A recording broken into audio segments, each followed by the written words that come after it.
అడ్డం ఉండకూడదుగా బావకి. ఏం బావ, మా బావకు హ్యాపీ బర్త్డే బావ.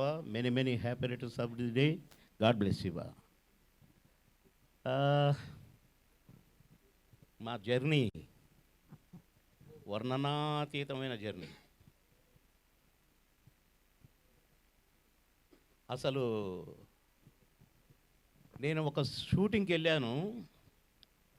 బిగినింగ్లో నేను ఉద్యోగిగా వచ్చాను హైదరాబాదు. ఆ షూటింగ్లో పరిగెత్తమన్నారు, పరిగెత్తాను. అటు కదా ఇటు అన్నారు.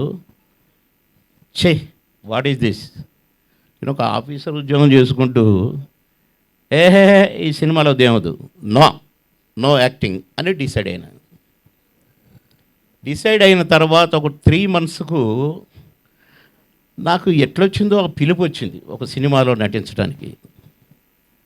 ఎవరితో అంటే బ్రహ్మానందం గారి కాంబినేషన్ అండి అన్నారు. అబ్బా ఇది ఛాన్స్ అనుకొని బాగా ఆలోచించడం. మళ్ళీ ఈ సినిమా వదలకూడదు, చేయాల్సిందే అనుకున్నా. ఆ ఛాన్స్ రాకపోతే అసలు నేను నటించేవాడిని కాదు, వద్దనుకున్నాను.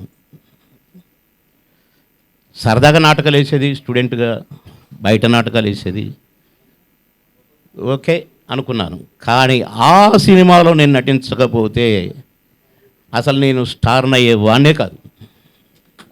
అది మా భావన కలిసిన రోజున, ఆ రోజు షూటింగ్లో బ్రహ్మానందం గారు అని మాట్లాడాను. ఇవాళ ధైర్యంగా బావ అని పిలుచుకుంటున్నాను. పనికొస్తాడులే అని మా చెల్లెని ఇచ్చాను.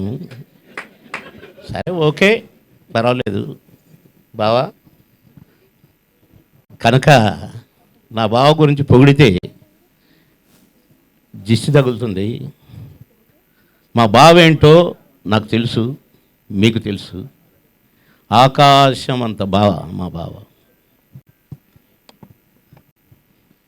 మేము షూట్ చేసేటప్పుడే నేను ఎన్నిసార్లు నవ్వాను ఆ కోతి ముఖం చూసి, ఆ ఎక్స్ప్రెషన్స్ చూసి.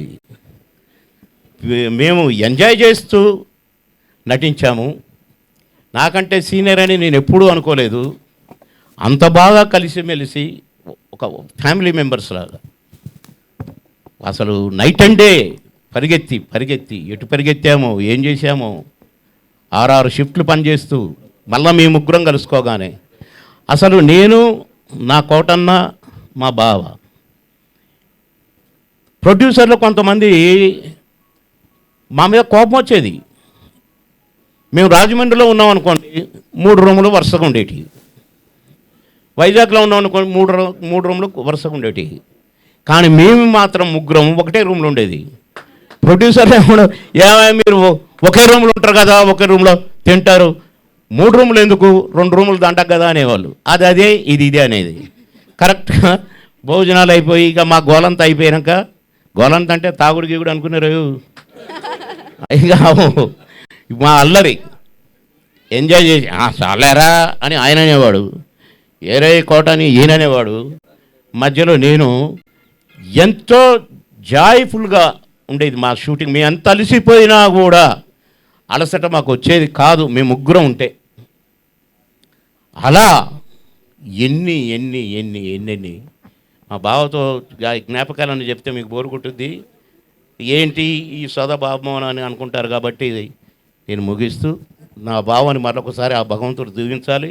నిండు నూరేళ్ళు నా బావ, నా చెల్లి నిండు నూరేళ్ళుండి ఇంకా ఎందరికో ఆదర్శంగా మా బావ 100కు పైనే జీవించాలి, ఆయురారోగ్యాలతో ఉండాలి అని కోరుకుంటూ సెలవు తీసుకుంటున్నాను. నమస్కారం. Thank you, sir. Thank you so much for your valuable words.